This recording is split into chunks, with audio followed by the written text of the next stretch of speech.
Hello everyone, good morning to all of you. Challenges unique classes के YouTube channel पे आपका फिर से स्वागत है।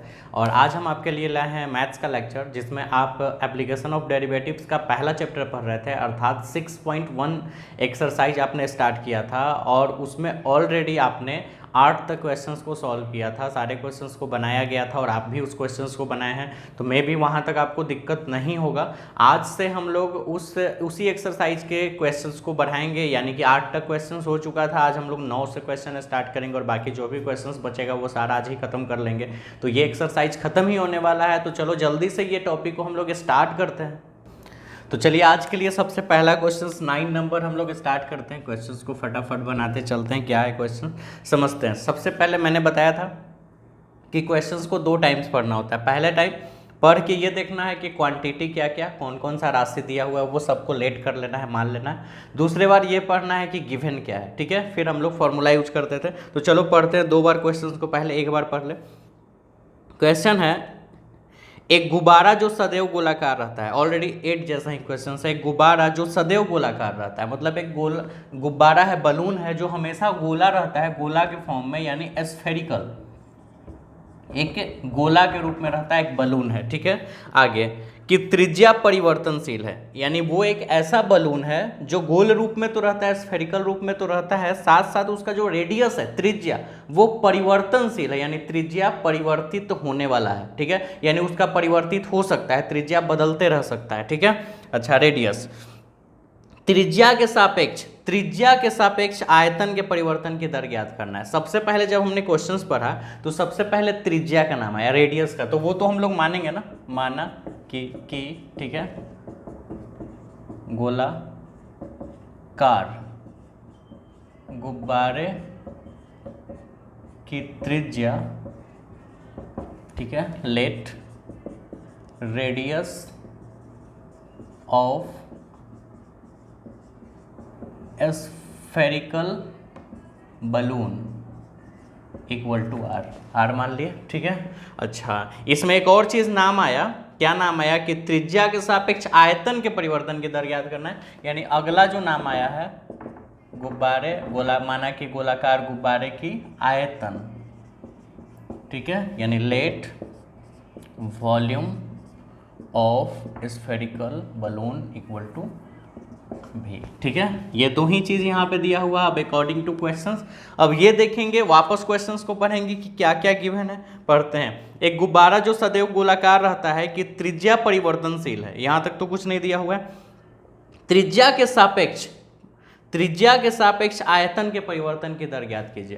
त्रिज्या के सापेक्ष यानी रेडियस के रिस्पेक्ट में क्या निकालना है, तो वॉल्यूम। आयतन निकालना है त्रिज्या के सापेक्ष, आयतन निकालना है त्रिज्या के सापेक्ष, यानी कि वॉल्यूम निकालना है रेडियस के रिस्पेक्ट में, डी लगा देंगे, ये आपको फाइंड करना है, ठीक है।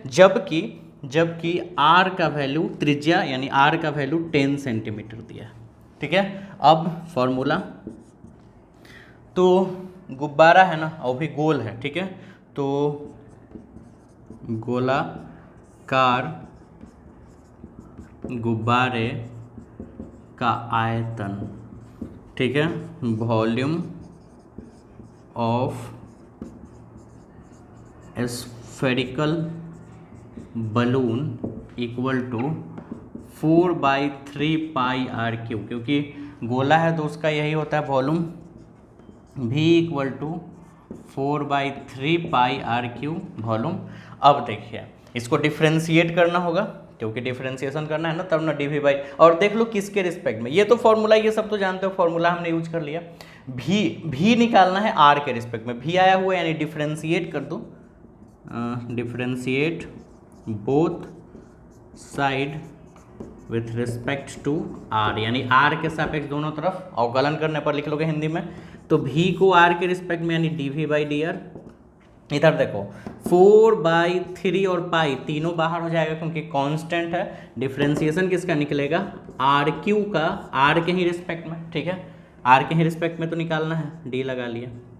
अब आगे D V upon D R equal to 4/3 pi into R cube का डिफ्रेंसिएशन क्या हो जाएगा, तो पावर आगे पावर में से घट जाएगा 3r² ये से ये कट गया। अब बस कुछ नहीं करना है, बचा कितना 4 पाई आर स्क्वायर। आर का वैल्यू डाल देते हैं, रिजल्ट अपने पास हो जाएगा। आर का वैल्यू है 10, तो आर का वैल्यू है 10 रखेंगे। 10 का स्क्वायर 100, 100 में 400 गुना 400, तो 400 पाई। और निकाले क्या वॉल्यूम, आयतन। क्या में गिवन है वैल्यू सेंटीमीटर, मीटर में नहीं सेंटीमीटर, और यहाँ आयतन निकाले हो तो सेंटीमीटर क्यूब हो जाएगा।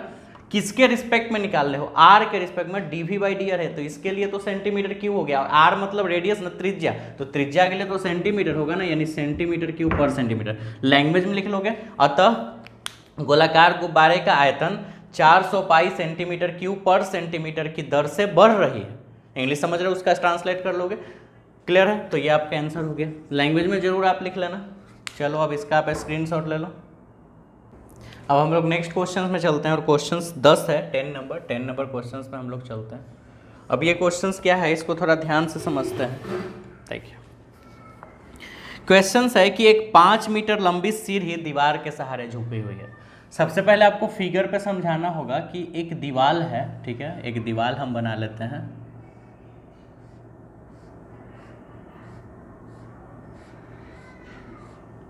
एक दीवार, अब ऐसा दीवार थोड़े होता है ना, होता है, देखो अभी समझ में आएगा। ऐसे होता है ब्रिक डिजाइन में दीवार, बिना प्लास्टर किए हुए, ईंटा टाइप का। और ये मान लो सतह है, ज़मीन का सरफेस है ना, क्योंकि सीढ़ी हवा में थोड़े लटका रहेगा। और ये लगा हुआ है तुम्हारा सीढ़ी, ठीक है। यही क्वेश्चंस कह रहा है कि एक 5 मीटर लंबा सीढ़ी है, एक सीढ़ी है जो कि 5 मीटर लंबा है, और वो एक दीवार पे ऐसे झुकी हुई है, दीवार के सहारे झुकी हुई है। समझ गए यहाँ तक। उसके बाद सीढ़ी के नीचे का सिरा, ये सीढ़ी के ऊपर का सिरा है, एक नीचे का सिरा है। सीढ़ी के नीचे की सिरा जमीन के अनुदिश दीवार से 2 सेंटीमीटर पर सेकेंड की दर से खींचा जाता है। अब ये समझना है थोड़ा बड़ी ध्यान से। सबसे पहले तो एक दीवार पे एक सीढ़ी लगाया हुआ है, और इस सीढ़ी के नीचे का जो सिरा है ना, सीढ़ी का लंबाई 5 मीटर है, सीढ़ी के नीचे के सिरा को ऐसे पकड़ के खींच रहे हैं ऐसे, ठीक है। समझ रहे हो बात। सीढ़ी ऐसे लगा हुआ है अभी। अब हम क्या करते हैं, इस सीढ़ी को नीचे से पकड़ के ऐसे खींचते हैं, तो सीढ़ी इधर आगे में जाते जाएगा और ऊपर से नीचे आते जाएगा, है ना। जब नीचे ऐसे खींचोगे तो वो ऊपर से डाउन होते जाएगा और इधर में बढ़ते चला जाएगा। और ये किस रेट से खींचा जा रहा है, तो 2 सेंटीमीटर पर सेकेंड, यानी 1 सेकेंड में 2 सेंटीमीटर इधर खींच लिया जा रहा है, ठीक है। यहाँ तक समझे, आगे चलते हैं। उसके बाद दीवार पर इसकी ऊंचाई किस दर से घट रही है, दीवार पर इसकी ऊंचाई किस दर से घट रही है, जबकि सीढ़ी के नीचे का सिरा दीवार से 4 मीटर दूर है।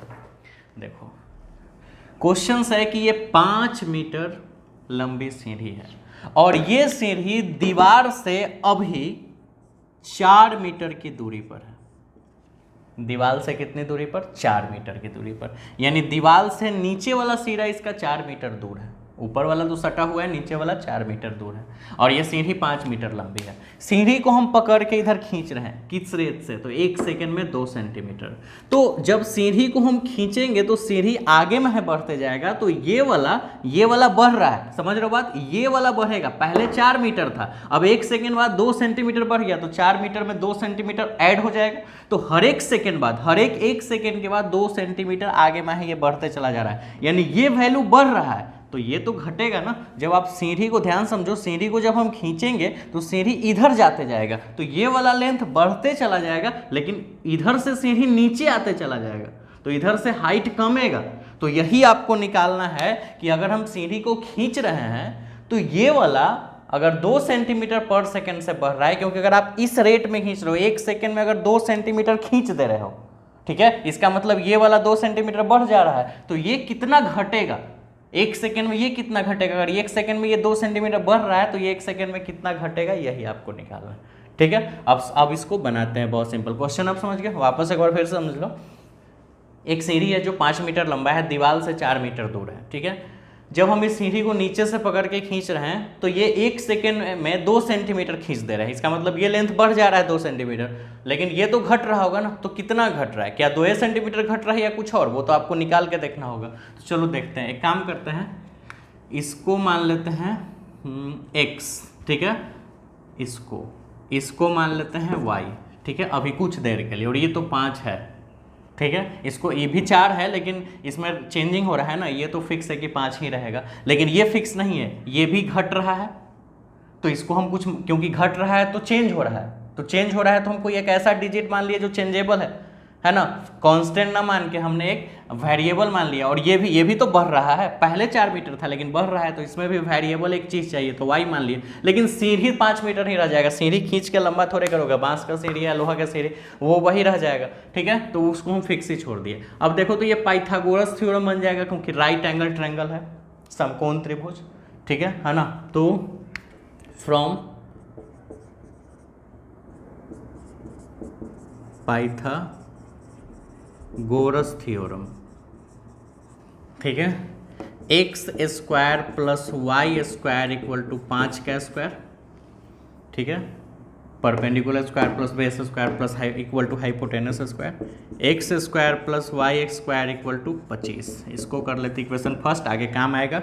एंड अच्छा, x का वैल्यू नहीं पता है लेकिन इस y का वैल्यू पता है, तो x को यही छोड़ देते हैं, और y का वैल्यू तो 4, 25 को यही छोड़ देते हैं। इससे आपका क्या पता चलेगा, 25 घटाओ 16, तो x का वैल्यू 3 आ जाएगा, 3 मीटर, क्योंकि सब मीटर में था तो ये फिर 3 मीटर आ जाएगा। यानी हमको ये पता चल गया शुरुआती टाइम खींचने से पहले ये 3 मीटर पूरा हाइट है, ठीक है, और ये 4 मीटर, ये 5 मीटर। अब चलते हैं फ्रॉम इक्वेशन फर्स्ट, इक्वेशन 1 से, ठीक है, अपना इक्वेशन 1 है X square plus Y square equal to 25, ठीक है। अब डिफरेंशिएट करते हैं।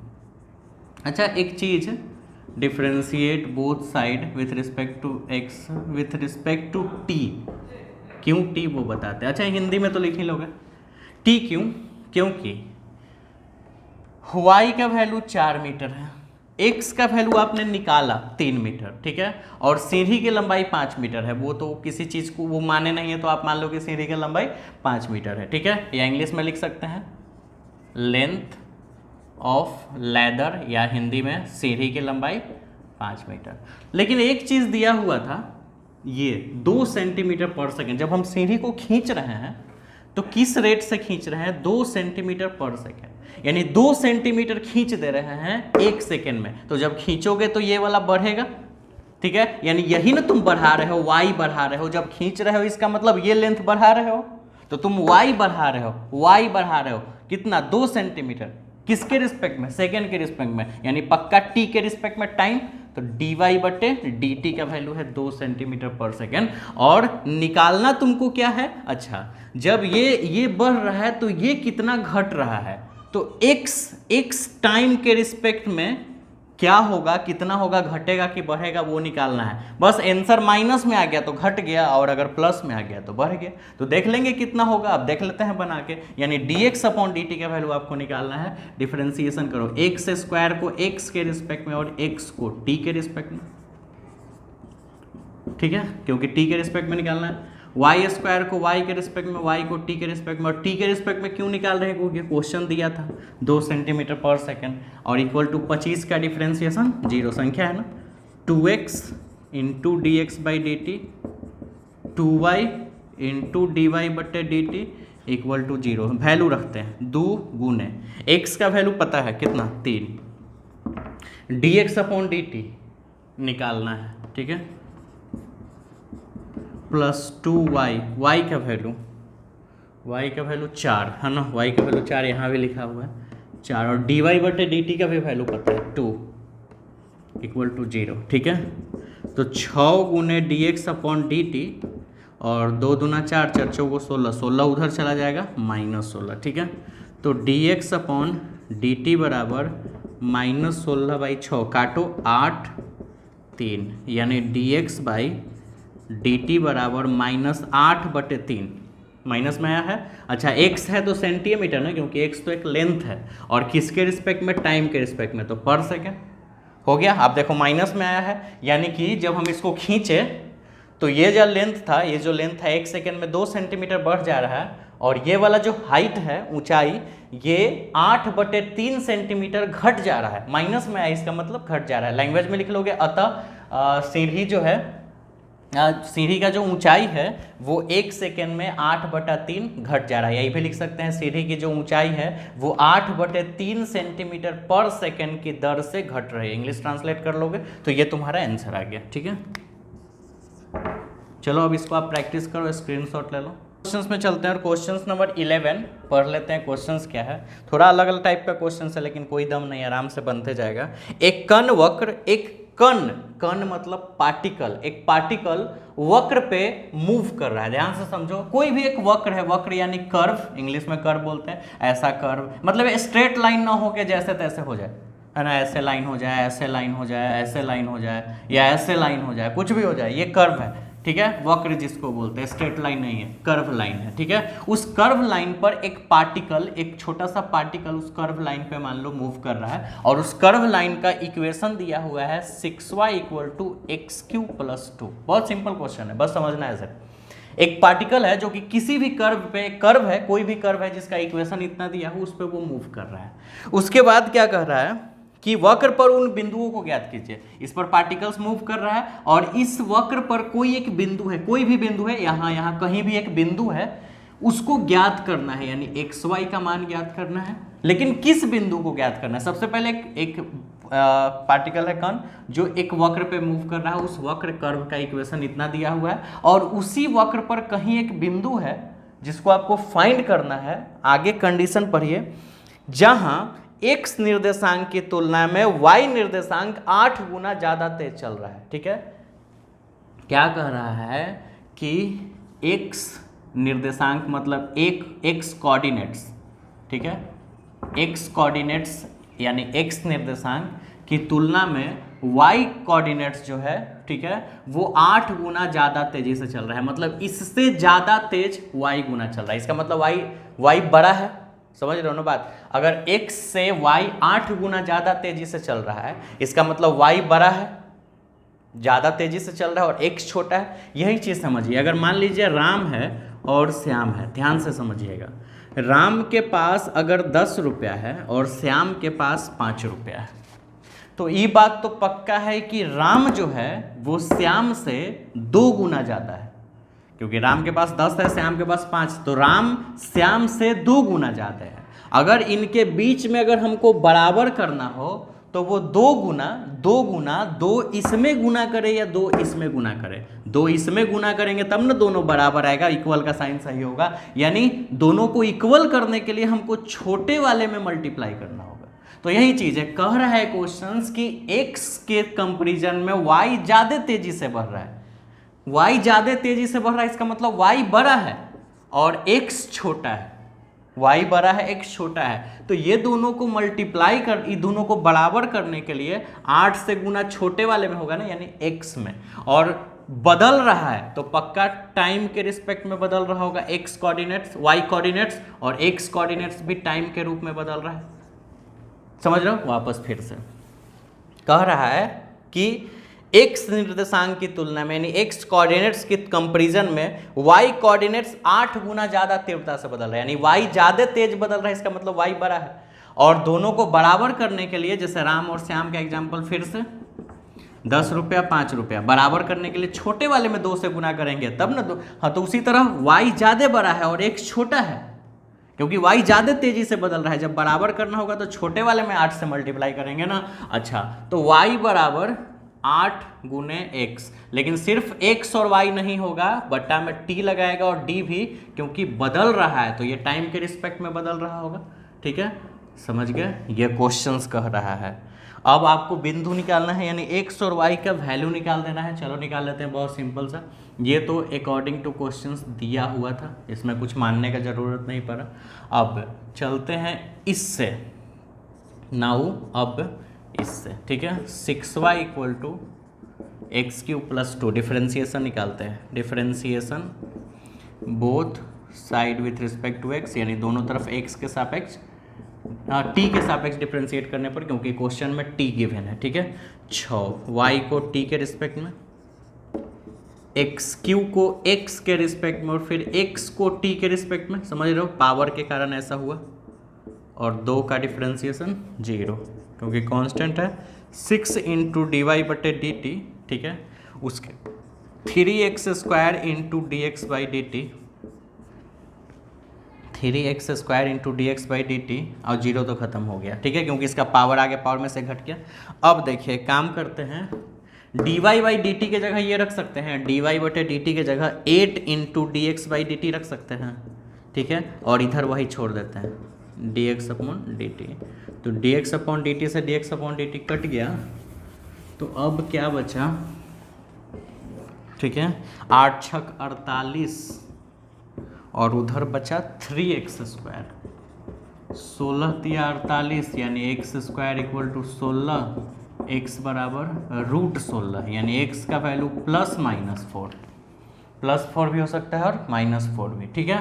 अब ये इक्वेशन ले लो, इक्वेशन फर्स्ट, क्योंकि y का वैल्यू चाहिए ना, फ्रॉम इक्वेशन फर्स्ट, ठीक है, 6y equal to x³ + 2, x का वैल्यू पहले 4 रख लेते हैं, ठीक है, चलो 4 रखते हैं, तो 6y इक्वल टू 4 का क्यूब + 2, यानी 6y इक्वल टू 4 चौको 16 चौको 64, 65 66 बटा 6 डायरेक्ट कर दिया, तो y का वैल्यू 33 बटा, अच्छा डायरेक्ट तो कट ही जाएगा 11 बार में, ठीक है। ये कब, जब x का वैल्यू हमने रखा 4, and 6y equal to x³ + 2, क्योंकि दोनों वैल्यू रखाएगा, 6y इक्वल टू, ये सब तो समझाने की जरूरत नहीं है, बस सॉल्व तो कर रहे हैं, क्योंकि जब x का वैल्यू आ गया तो इक्वेशन में पुट करके y का वैल्यू निकालोगे, 10वां से पढ़ते आ रहे हो। 6y 4 चौको 16 चौको 64, यानी -64 + 2 है ना, तो हो जाएगा -62, तो -62 और फिर 6 डिवाइड में जाएगा, तो ये हो जाएगा 31 और ये हो जाएगा 3, यानी y का वैल्यू -31/3, ठीक है। हेंस अतः लास्ट पॉइंट इज, जो पॉइंट निकालना था एक्स वाई का वैल्यू, वो पॉइंट कौन कौन है, तो x का वैल्यू अगर 4 है तो y का वैल्यू 11 है, और ये भी हो सकता है, एंड लिख दो 4 एंड 11, या x का वैल्यू अगर हम -4 डालते हैं, x का वैल्यू -4, तो y का वैल्यू -31/3 आता है, तो ये दोनों आंसर सही होगा, ठीक है, समझ गए। ये क्वेश्चन सारा खुद से आपको बनाना है, उसके बाद आप मुझे भेजिए, व्हाट्सअप कीजिए, तो आप लगातार जैसे एक क्वेश्चंस बने वीडियो को पॉज करके वो क्वेश्चंस बना ही लीजिए, और उसके बाद फिर आगे बढ़िए, ठीक है, क्योंकि अब थोड़ा सा अलग अलग तरह का क्वेश्चंस है, आगे फिर उसी तरह का क्वेश्चंस आएगा, लेकिन ये अलग अलग साइड टाइप का क्वेश्चन है, तो ये सब आपको आना चाहिए। चलिए स्क्रीनशॉट लीजिए। चलिए अब हम लोग नेक्स्ट क्वेश्चंस 12 नंबर में चलते हैं, ठीक है, क्वेश्चंस 12 अब ख़त्म ही होने वाला है। क्वेश्चंस है कि, ओ सॉरी पढ़ा तो मैंने है ही नहीं, फिर से वापस पढ़ते हैं। हवा के एक बुलबुले की त्रिज्या, हवा के एक बुलबुला, बुलबुला है तो लगभग गोल ही होगा, तो हवा का एक बुलबुला है, यानी बबल, एयर बबल, ठीक है, जो जिसका त्रिज्या, तो नाम आया है त्रिज्या का, यानी रेडियस का, माना कि हवा का बुलबुला का त्रिज्या r, ठीक है, पहले इंग्लिश लिख लें, let radius of air bubble या bubble of air equal to r। आ गया। बुलबुले की त्रिज्या 1/2 सेंटीमीटर पर सेकंड की दर से बढ़ रही है, बुलबुले का आयतन किस दर से बढ़ रहा है, यानी अगला नाम आयतन का है, माना कि हवा का बुलबुला का आयतन, यानी let volume of air bubble equal to B, ठीक है, आ गया। अब फिर से, अब तो किसी चीज़ का नाम नहीं है, अकॉर्डिंग टू क्वेश्चंस, हवा के एक बुलबुले की त्रिज्या, यानी हवा के एक बुलबुले की त्रिज्या, यानी एयर बबल का रेडियस 1/2 सेंटीमीटर पर सेकेंड की दर से बढ़ रही है, तो बढ़ रही है तो प्लस लगाना जरूरत नहीं है, ठीक है, और किसके रिस्पेक्ट में बढ़ रही है, पक्का टाइम के रिस्पेक्ट में, क्योंकि सेंटीमीटर पर सेकेंड है। आगे बुलबुले का आयतन किस दर से बढ़ रहा है, यानी v/t निकालना है, dv/dt, ठीक है, जबकि त्रिज्या r का मान 1 सेंटीमीटर, ठीक है, सिंपल सा बात है। अब आप बना सकते हो बुलबुले, ऐसे क्वेश्चंस आपने पढ़ा था, बुलबुले का, हवा के बुलबुले का आयतन, ठीक है, यानी volume of air bubble equal to 4/3 pi R cube, क्योंकि ये गोल रूप में ही होगा 4/3 पाई आर क्यूब। ठीक है, अब आप खुद से बनाओ, डिफ्रेंशिएट कर लो टी के रिस्पेक्ट में, शॉर्ट में लिख दिया टी के रिस्पेक्ट में, दोनों साइड डिफ्रेंशिएट कर दो, वैल्यू रख दो, आंसर हो गया। ठीक है, बन जाएगा। तो चलो स्क्रीनशॉट ले लो। चलिए अब क्वेश्चन नंबर 13 में चलते हैं। अब दो ही क्वेश्चन तो थोड़ा हार्ड है, 13 और 14 थोड़ा सा, और उसके बाद तो फिर बाकी इजी खत्म हो जाएगा। 13 14 पूरा बनाना पड़ेगा क्वेश्चंस, फिर मैंने पढ़ा नहीं, क्वेश्चंस रख दिए किताब। चलो देखते हैं। एक गुब्बारा जो सदैव गोलाकार रहता है, फिर से गुब्बारा ही है, बलून ही है, जो कि हमेशा गोलाकार रहता है, यानी गोला यानी स्फेरिकल फॉर्म में, समझ रहे हो बात? स्फेरिकल फॉर्म में रहता है बलून, यानी गोला का बात आ रहा है यहाँ पे। ठीक है, अब देखिए का परिवर्तनशील व्यास, व्यास मतलब डायमीटर, चेंज होने वाला डायमीटर, सबसे पहला नाम आया है डायमीटर व्यास का। माना कि गोलाकार गुब्बारे का व्यास यानी let diameter, diameter of spherical balloon equal to D, D मान लेते हैं। ठीक है, आगे एक्स के सापेक्ष आयतन के परिवर्तन का दर ज्ञात कीजिए। एक्स के सापेक्ष आयतन के परिवर्तन का, यानी अगला नाम आया है, माना कि गोलाकार गुब्बारे का आयतन। ठीक है, यानी let volume of spherical balloon equal to V. अच्छा, जब व्यास है तो यहाँ पे तो माना कि गोलाकार गुब्बारे का त्रिज्या भी चाहिए आपको। ठीक है, लेट रेडियस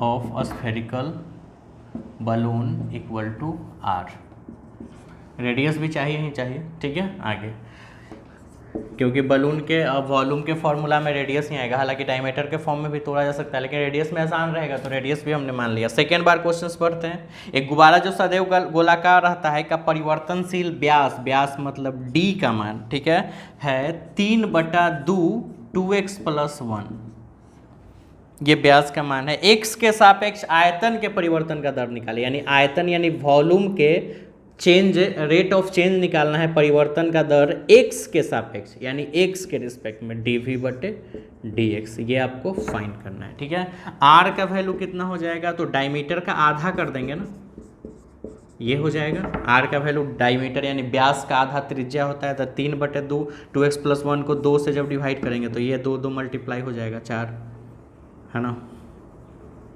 चलो इतना हो गया। अब हम लोग क्वेश्चन सॉल्व करते हैं। देखिए, सबसे पहले अकॉर्डिंग टू फॉर्मूला, ठीक है, गोलाकार गुब्बारे का आयतन, ठीक है, यानी volume of spherical balloon 4/3 pi R cube, ठीक है, यही हो जाएगा, यानी v = 4/3 पाई आर क्यूब। अब डिफरेंशिएशन x के रिस्पेक्ट में करना है। आप देखो हर क्वेश्चंस में हम क्या करते थे ना, कि पहले क्वेश्चंस को डिफरेंशिएट करे थे, चाहे t के रिस्पेक्ट में चाहे r के रिस्पेक्ट में, किसी भी चीज़ के रिस्पेक्ट में। इस पूरे एक्सरसाइज में हमने डिफरेंशिएट किया और डिफरेंशिएट करके हमने वैल्यू डाला इधर से। अब देखे थे हर एक क्वेश्चन में यही किया मैंने, पहले डिफरेंशिएशन उसके बाद वैल्यू डाला। लेकिन ये एक ऐसा क्वेश्चन है जिसमें हम वैल्यू पहले पुट करेंगे और डिफरेंशिएशन बाद में करेंगे। हर एक क्वेश्चन में पहले डिफरेंशिएशन होता था, वैल्यू बाद में डाला जाता था। अभी हम पहले क्या करेंगे कि वैल्यू पुट करेंगे और डिफरेंशिएशन निकालेंगे। ऐसा क्यों होता है वो देखो। जैसे इस क्वेश्चंस के अकॉर्डिंग इस पूरे क्वेश्चंस में वेरिएबल टर्म r है, जैसे 4/3 पाई तो फिक्स वैल्यू है और v तो निकालना ही है, तो r3, तो r के रिस्पेक्ट में अगर निकालना होता तो हम डायरेक्ट r के रिस्पेक्ट में डिफरेंशिएशन कर चुके होते, क्योंकि इसमें r अवेलेबल है, ठीक है। लेकिन क्वेश्चंस क्या कह रहा है कि x के रिस्पेक्ट में डिफरेंशिएशन करो। तो अगर हम x के रिस्पेक्ट में अगर यहाँ डिफरेंशिएशन कर देते, ये पूरा रिजल्ट में 0 हो जाएगा, क्योंकि जब x के रिस्पेक्ट में अगर करेंगे तो ये सब कांस्टेंट ना बन जाएगा, ये भी कांस्टेंट, ये भी कांस्टेंट, ये भी कांस्टेंट, तो गड़बड़ हो जाएगा काम। ठीक है। तो इसीलिए हम पहले क्या करेंगे, हम वैल्यू पहले पुट करेंगे। क्यों वैल्यू पुट करेंगे, जब हम वैल्यू आर का रखेंगे, आर का वैल्यू यहाँ से हम रख देंगे इतना 3/4 2x + 1, ठीक है। तो रखने के बाद आर का वैल्यू जैसे ही इतना रखेंगे तो ये पूरा ये जो पूरा टर्म है वो x में बदल जाएगा। देखो देखो v बराबर 4/3 pi into R cube, R का वैल्यू है 3/4 2x + 1, 3/4 2x + 1, तो इसका होल क्यूब आर क्यू, ठीक है। अब देखो यहाँ लिखते हैं, जगह वहाँ कम है, 4/3 पाई गुने 3 × 9 = 27, 4 × 4 = 16, 4 × 64 और 2x + 1 का होल क्यूब, सब मल्टीप्लाई करके। अब देखो यहाँ पे अगर हम डिफरेंशिएट करते तो क्वेश्चन में x था ही नहीं, तो x के रिस्पेक्ट में डिफरेंशिएट कैसे करते। तो जैसे ही हम r का वैल्यू रखें, तो जैसे ही r का वैल्यू देखें तो अब देखो कट छट के जो भी वैल्यू बचेगा उसमें x आ जाएगा, r खत्म, और x के ही रिस्पेक्ट में निकालना है, इसलिए इसमें हम पहले वैल्यू रखें, ठीक है। अच्छा काट लो, 16 9 यानी 9π/16 और 2x + 1 का होल क्यूब। अब डिफ्रेंसिएशन कर दो, differentiate both side with respect to x, ठीक है। v को x के रिस्पेक्ट में, 9π/16 बाहर रहेगा, 2x + 1 के होल क्यूब को 2x + 1 के रिस्पेक्ट में और फिर 2x + 1 को x के रिस्पेक्ट में, ठीक है। क्योंकि पावर वाले क्वेश्चन में पावर छोड़ के जो बचा ये सब पढ़ चुके हैं ऑलरेडी। dv/dx बराबर 9π/16 गुने, इसका कैसे बनेगा, पावर आगे और पावर में से 1 घट जाएगा तो 3 के जगह 2 बच जाएगा, और इधर बनाओ 2x में 2 बाहर निकल जाएगा, बच जाएगा x, dx कट के 1 और +1 का डिफ्रेंसिएशन 0। अब देखो कुछ कटा तो नहीं। अब एक काम करते, थोड़ा सा स्पेस चाहिए तो यहाँ पे अरेंज कर लेते हैं। dv/dx बराबर कितना बचेगा, पहले तो ये 2 × 1 × 0 सिर्फ 2 बचेगा, और 2 से 16 कट जाएगा 8 बार में, तो नीचे 8 बचेगा। एक बात तो पक्का है कि नीचे 8 बचेगा, ऊपर क्या बचेगा, 9 × 27 पाई, 27 π/8, और क्या बचेगा 2x + 1, 2x + 1 का होल स्क्वायर, 27 π/8 2x + 1 का होल स्क्वायर, यही आंसर हो जाएगा। इसमें यूनिट वगैरह ना लगेगा, ना में सेंटीमीटर ना मीटर, कुछ भी नहीं, क्योंकि क्वेश्चन ही कहीं नहीं मीटर सेंटीमीटर दिया था, तो मुझे क्या पता कि ये क्या में है, ठीक है। तो इसीलिए ऐसे ही छोड़ देंगे, तो ये आंसर हो जाएगा 27 π/8 2x + 1 का होल स्क्वायर। प्लस में आ रहा है, इसका मतलब बढ़ा है वैल्यू। चलो स्क्रीनशॉट ले लो। नेक्स्ट क्वेश्चन चलते हैं, क्वेश्चन नंबर 14, ठीक है। क्वेश्चन 14 क्वेश्चन है कि एक पाइप है, ठीक है, एक लंबा सा पाइप, उसमें रेत भरा हुआ है यानी बालू, एक पाइप में सैंड रेत यानी बालू भरा हुआ है, जो कि 12 सेंटीमीटर क्यूब पर सेकेंड की दर से गिर रहा है। 12 सेंटीमीटर मतलब हम एक पाइप में बालू भर के और गिरा रहे हैं, तो गिराने से क्या हो रहा है, 1 सेकेंड में 12 सेंटीमीटर क्यूब गिर रहा है। 12 सेंटीमीटर क्यों, क्योंकि लंबाई चौड़ाई ऊंचाई, अगर बालू नीचे ऐसे मुट्ठी में ऐसे लेके बालू गिराओ तो वो जो बालू नीचे जमीन पर जमा हो रहा है उसका लेंथ ब्रेथ हाइट तीनों बढ़ेगा धीरे धीरे, लंबाई भी बढ़ जाएगा, चौड़ाई भी बढ़ेगा, ऊंचाई भी धीरे धीरे बढ़ते रहेगा, चेक कर सकते हो बालू गिरा के। तो इसीलिए 1 सेकेंड में लंबाई चौड़ाई ऊंचाई तीनों बढ़ के 12 सेंटीमीटर क्यूब बढ़ जा रहा है, ठीक है। अच्छा, गिरती रेत जमीन पर एक ऐसा शंकु बनाती है, आप भी देखना जब बालू को ऐसे मुट्ठी में लेके या ज़्यादा अमाउंट में ऐसे लेके गिराओगे, फिर से लेके गिराओ, 2-3 बार ऐसे लेके गिराओ तो एक शंकु बनेगा, कोन के आकार का, वो इस रूप में ही बनता है, ऐसे बालू गिराओगे तो, ठीक है, शंकु के आकार में कोन के रूप में बनता है, ठीक है। जिसकी ऊंचाई, यानी एक बात तो पक्का है कि नाम आ रहा है शंकु का यानी कि कोन का, जिसकी ऊंचाई, सबसे पहला नाम आया है, माना कि शंकु की ऊंचाई, सबसे हार्ड क्वेश्चन यही है, लेट, लेकिन आपको हार्ड नहीं लगेगा, हाइट ऑफ कोन। इसके बाद तो बाकी सब क्वेश्चंस खत्म हो गया, कहानी है, उसके बाद तो बस 5 मिनट में सारा चैप्टर खत्म। तो माना कि शंकु की ऊंचाई, let height of cone H, आगे ऐसा शंकु बनाती है जिसकी ऊंचाई सदैव आधार की त्रिज्या मतलब रेडियस ये शंकु है ना, तो उसका आधार का ये बेस हो गया आधार, उसका त्रिज्या, यानी अगला नाम रेडियस का आया है। माना कि शंकु की आधार की त्रिज्या, ठीक है, यानी let radius of base of cone equal to R, ठीक है। आगे, रेत से बने शंकु की ऊंचाई किस दर से बढ़ रही है जबकि ऊंचाई 4 सेंटीमीटर है। बाकी कुछ नाम नहीं है। हाँ, एक और चीज़ का नाम आया था शुरू में, आयतन का, क्योंकि 12 सेंटीमीटर क्यों दिया था, तो वो भी मान लेते हैं, ठीक है। माना कि शंकु की आयतन यानी let volume of cone equal to V, समझ रहे हो, ये सब तो मान ही लोगे अकॉर्डिंग टू क्वेश्चन। पहले शुरू में ही दिया हुआ था 12 सेंटीमीटर क्यूब पर सेकेंड, तो ये पक्का आयतन दिया हुआ है वॉल्यूम, और टाइम के रिस्पेक्ट में क्योंकि पर सेकेंड लगा दिया है, सोचना ही नहीं इसमें।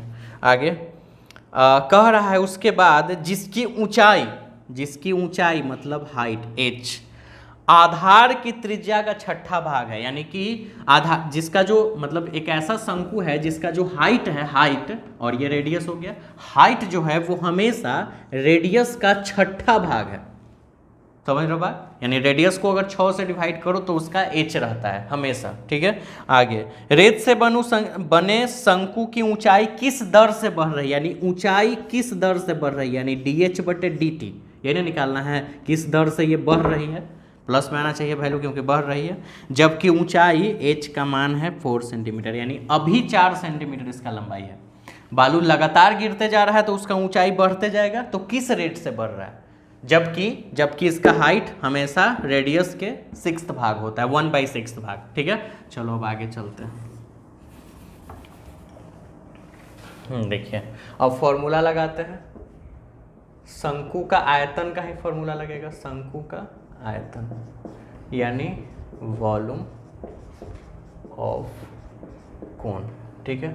कितना, तो शंकु का कोन होता है 1/3 पाई आर स्क्वायर एच, यही होता है ना, ठीक है। तो v बराबर 1/3 पाई आर स्क्वायर एच। एक काम करते हैं, हमको निकालना रेडियस का टर्म नहीं, हमको निकालना है dh/dt यानी हाइट के लिए निकालना है, तो हम सबको हाइट में बदल देते हैं, यानी 1/3 पाई तो कांस्टेंट है, h तो है ही बेचारा, ठीक है। r को भी h में बदल देते हैं, तो देखो h बराबर r/6, तो r बराबर कितना 6h, बाई क्रॉस मल्टीप्लीकेशन कर दो तो r के जगह 6h लिख देते हैं, तो इसका स्क्वायर हो जाएगा, ठीक है। यानी v बराबर 1/3 पाई 36h³ हो जाएगा, ये तो 36h² और एक और h गुना होगा 36h³, 12 × 36, यानी v बराबर 12 पाई h³। अब डिफ्रेंसिएशन कर दो, differentiate both side with respect to t ही ना, क्योंकि क्वेश्चन में t ही है, ठीक है।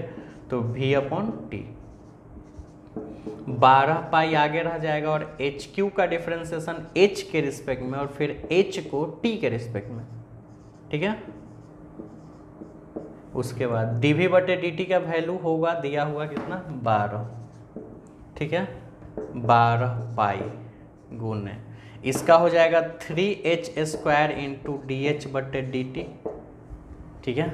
12 से 12 कट जाएगा तो dh/dt का वैल्यू डायरेक्ट लिख देते हैं, dh/dt का वैल्यू, ये सब डिवाइड में चल जाएगा, dh/dt यानी सब डिवाइड में, उधर तो 1 बचा होगा ना कट के 1, और ये सब डिवाइड में चला जाएगा, तो 3h² पाई डिवाइड में चला जाएगा। अब एक काम करो, h का वैल्यू रख लो 1/3, h का वैल्यू कितना है 4, कहीं लिखा था 4, तो h का वैल्यू यहाँ 4 रखोगे तो 4 का स्क्वायर 16, 16 दिया 48, यानी 48 है वो पाई बच जाएगा।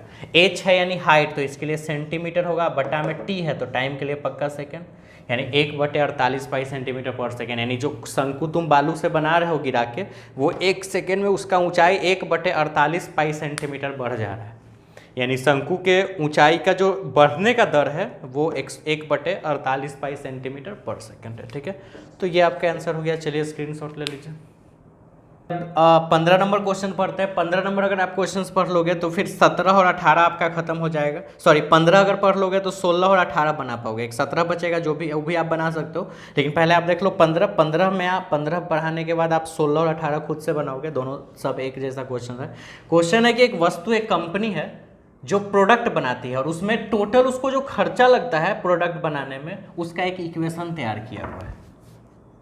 समझ रहे हो बात? ध्यान से समझो। जैसे एक कंपनी है, उसमें एक्स मान के चलो कि एक प्रोडक्ट बनाता है तो एक्स का वैल्यू 1 रख दिए, 2 प्रोडक्ट बनाता है तो एक्स का वैल्यू 2 रख दिए, 3 प्रोडक्ट बनाता है एक्स का वैल्यू 3 रख दिए, और इसमें पुट कर दिए, जो आपका रिजल्ट आया वो टोटल कॉस्ट निकल गया। यानी कहने का मतलब ये है कि जितना प्रोडक्ट वो बनाता है कंपनी, उसके लिए एक इक्वेशन तैयार किया हुआ है। और उसके बाद क्या कह रहा है कि अगर 17 गो ऑब्जेक्ट, 17 गो प्रोडक्ट बनाना हो, यानी 17 ऑब्जेक्ट, ये कितना भी ऑब्जेक्ट के लिए इक्वेशन तैयार है। अगर हम 17 ऑब्जेक्ट बनाते हैं, ठीक है, तो सीमांत आय बताइए। सीमांत आय, जिसको इंग्लिश में मार्जिनल कॉस्ट बोला जाता है। मार्जिनल कॉस्ट का मतलब होता है कम से कम, कि अगर इक्वेशन इतना है तो 17 ऑब्जेक्ट को बनाने में कम से कम कितना रुपया लगेगा। अत्यल्प मतलब सबसे कम, कम से कम, यानी उससे ज़्यादा लगाओ तो और बढ़िया बात है, लेकिन कम से कम आपको उतना रुपया लगाना ही होगा, वो वैल्यू आपको निकालना है। ये बहुत आसान है। इस तरह का कोई भी क्वेश्चन हो, सीधा डिफ्रेंशिएट कर दो। एक्स के रिस्पेक्ट में इक्वेशन देख लेना, अगर एक्स होगा तो एक्स के रिस्पेक्ट में वाई होगा, वाई के रिस्पेक्ट में टी हो, टी के रिस्पेक्ट में थीटा हो, थीटा के रिस्पेक्ट में differentiation both side with respect to x, ठीक है। तो cx का डिफरेंशिएशन c डैश x 0.007 बाहर रहेगा, और x क्यू को x के रिस्पेक्ट में माइनस 0.003 बाहर रहेगा, x स्क्वायर को x के रिस्पेक्ट में, ठीक है, प्लस 15 x को x के रिस्पेक्ट में, और प्लस 4000 का 0 c डैश x 0.007 गुने 3x स्क्वायर, पावर आगे पावर में से गिर गया, 0.003 2x प्लस 15 dx कट के 1। सी डैश एक्स का वैल्यू 0.021, ठीक है, एक्स स्क्वायर माइनस 0.006 मल्टीप्लाई हो गया प्लस 15। x का वैल्यू 17, यानी 17 को प्रोडक्ट का उत्पादन करना है, तो x के जगह 17 रख दो। 0.021 गुने 17 का स्क्वायर, 0.06 गुने 17 प्लस 15। यहाँ के बाद आप खुद बनाओ, गुना भागा, गुना कर लो, जोड़ लो, घटा लो, जो आंसर आएगा वो तुम्हारा आंसर है। तो ये तुम्हारा मार्जिनल कॉस्ट हो गया। आप 16 नंबर क्वेश्चन देख सकते हो। 16 नंबर में एक इक्वेशन दिया है, RX बराबर 13x square plus 26x plus 15। Differentiation इसका निकाल दो और x का वैल्यू 7 रख दो, ठीक है। उसी तरह 18 नंबर क्वेश्चन में एक इक्वेशन दिया है, वहाँ पे डिफरेंशिएशन निकाल के x का वैल्यू 15 रख दो, बस हो गया, ठीक है, बन जाएगा। और 17 नंबर क्वेश्चन भी हम आपको नहीं बताएंगे। 17 नंबर क्वेश्चन वही क्वेश्चन है जो आपने इस चैप्टर का पहला नंबर क्वेश्चन पढ़ा था। एग्जैक्टली पहला नंबर क्वेश्चन ही 17 नंबर क्वेश्चन है। बस अंतर है कि वहाँ पे आपको ऑप्शन नहीं दिया था, यहाँ पे 4 ऑप्शन दे दिया है, क्वेश्चन सेम है। तो और फायदे वाली बात है, आपके सामने ऑप्शन है, ऑब्जेक्टिव टाइप का क्वेश्चन है। तो इस मुताबिक ये आप स्क्रीनशॉट ले लीजिए। तो इस प्रकार से आपका ये 6.1 का जो चैप्टर है वो खत्म हो गया। अब जो आपका एग्जाम्पल का क्वेश्चन होगा वो देख लिया जाएगा। बाद में आपको जो दिक्कत है वो एग्जाम्पल का क्वेश्चन हमको मैसेज कर दीजिए कि कौन सा दिक्कत है, हम नेक्स्ट वीडियो में वो बना देंगे। और फिर इसके अलावा हम लोग नेक्स्ट वाले वीडियो में जो मैथ्स का क्लास ओपन होगा नेक्स्ट वीडियो में, उसमें हम लोग एक्सरसाइज 6.2 में इंटर करेंगे, ठीक है, जहाँ पे हम लोग इंक्रीजिंग और डिक्रीजिंग फंक्शन के बारे में पढ़ेंगे, यानी वर्धमान और ह्रासमान फलन का कॉन्सेप्ट पढ़ेंगे वहाँ पे। वो भी काफ़ी इंटरेस्टेड चैप्टर होगा, काफ़ी मजा आएगा पढ़ने में। फिलहाल ये चैप्टर को आप कंप्लीट कर लीजिए। एग्जाम में ऑब्जेक्टिव और सब्जेक्टिव दोनों तरह के इसमें क्वेश्चंस आते हैं, तो आप इसको जरूर कंप्लीट कीजिए। होमवर्क ये आज जो भी मैंने क्वेश्चंस बनाए वो सारे क्वेश्चंस को आप बना के मुझे भेजिए, और फिर मिलते हैं नेक्स्ट वीडियो में। तब तक अपना ख्याल रखिए। लाइक बटन को जरूर दबा दीजिएगा अगर आपने लाइक बटन नहीं दबाया है तो जरूर, और कमेंट बॉक्स में भी लिख दीजिएगा आपको वीडियो कैसा लगा। और उसके अलावा अगर आपने सब्सक्राइब नहीं किया तो सब्सक्राइब भी मेरे चैनल को कर लीजिए, और उसके अलावा आप बेल आइकन को भी दबा दीजिए कि मेरा लेटेस्ट अपडेट आपके पास सबसे पहले पहुंचे। तो फिर मिलते हैं, अपना ख्याल रखिए, bye bye, see you letter.